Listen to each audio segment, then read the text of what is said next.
പൊന്നാനി നഗരസഭ ഡയാലിസിസ് സെന്ററിന് പ്രവാസികളുടെ കൈത്താങ്ങ്. സെന്ററിൽ മരുന്ന് വാങ്ങുന്നതിനായി 2 ലക്ഷം രൂപ കൈമാറി. പൊന്നാനി നഗരസഭയുടെ ഡയാലിസിസ് ആൻഡ് റിസർച്ച് സെന്ററിനായി മരുന്നുകൾ വാങ്ങുന്നതിനാണ് പ്രവാസികളുടെ സഹായമെത്തിയത്. പൊന്നാനി ഒമാൻ മുസ്ലിം അസോസിയേഷൻ എന്ന പ്രവാസി കൂട്ടായ്മയാണ് മരുന്ന് വാങ്ങുന്നതിനായി 2 ലക്ഷം രൂപ നൽകിയത്. ഡയാലിസിസ് സെന്ററിന്റെ നടത്തിപ്പിനായി പൊന്നാനി ഒമാൻ മുസ്ലിം അസോസിയേഷൻ നിരവധി സഹായങ്ങളാണ് നൽകി വരുന്നത്. പ്രവാസി സംഘടനകൾ വിവിധ സഹായങ്ങൾ നൽകി വരുന്നുണ്ട്. സെന്ററിന്റെ നടത്തിപ്പിനാവശ്യമായ മരുന്നുകളും ഉപകരണങ്ങളും സാമ്പത്തിക സഹായങ്ങളും പൊന്നാനിയിലെ പ്രവാസികളുടെ കൂട്ടായ്മയിലാണ് ലഭ്യമാവുന്നത്.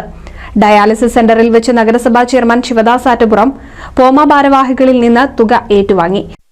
പൊന്നാനി ഒമാൻ മുസ്ലിം അസോസിയേഷൻ എന്ന് അറിയപ്പെടുന്ന പോമ തുടർച്ചയായാണ് ഈ സ്ഥാപനത്തിന് അതിന്റെ സാമ്പത്തികമായും മറ്റ് മെഡിക്കൽ മേഖലയിൽ കൂടി അവരുടേതായിട്ടുള്ള പ്രത്യേകമായിട്ടുള്ള സപ്പോർട്ട് നൽകി വരുന്നത്. ഇന്നിവിടെ നടക്കുന്നത് സ്വാഭാവികമായിട്ടും അതൊരു തുടർച്ചയാണ്. ഒരിക്കൽ ഒരു സഹായം നൽകി പിന്നീട് തുടർച്ചയില്ലാത്ത ഒട്ടേറെ സംഘടനകൾ നമ്മുടെ നാട്ടിലുണ്ട്. അത് അവരുടെ പരിമിതിയാണ്. പക്ഷേ നമ്മുടെ ജീവിതത്തിൽ നാം ആർജിക്കുന്ന സാമ്പത്തികമായിട്ടുള്ള നാണയത്തുട്ടുകൾ അത് കാരുണ്യ പ്രവർത്തനത്തിന് കൂടി ഗുണപരമാകുന്ന രീതിയിൽ ചിട്ടപ്പെടുത്തി ഉപയോഗിച്ചു വരുന്ന, അതല്ലെങ്കിൽ അതിനുവേണ്ടി സമർപ്പിത മനസ്സോടുകൂടി പ്രവർത്തിച്ചു വരുന്ന ഒരു കൂട്ടായ്മയാണ് പോമ എന്നതിൽ വളരെ സന്തോഷമുണ്ട്.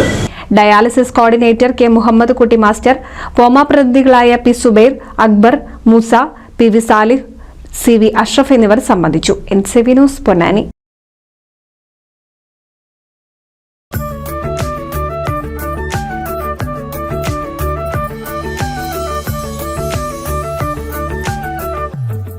വർഷത്തെ വിശ്വസ്ത പാരമ്പര്യവുമായി എന്നും എപ്പോഴും കൂടെയുണ്ടെന്ന വിശ്വാസം. Basith wedding mall, Basith arcade, Poonkottukulam, Tirur.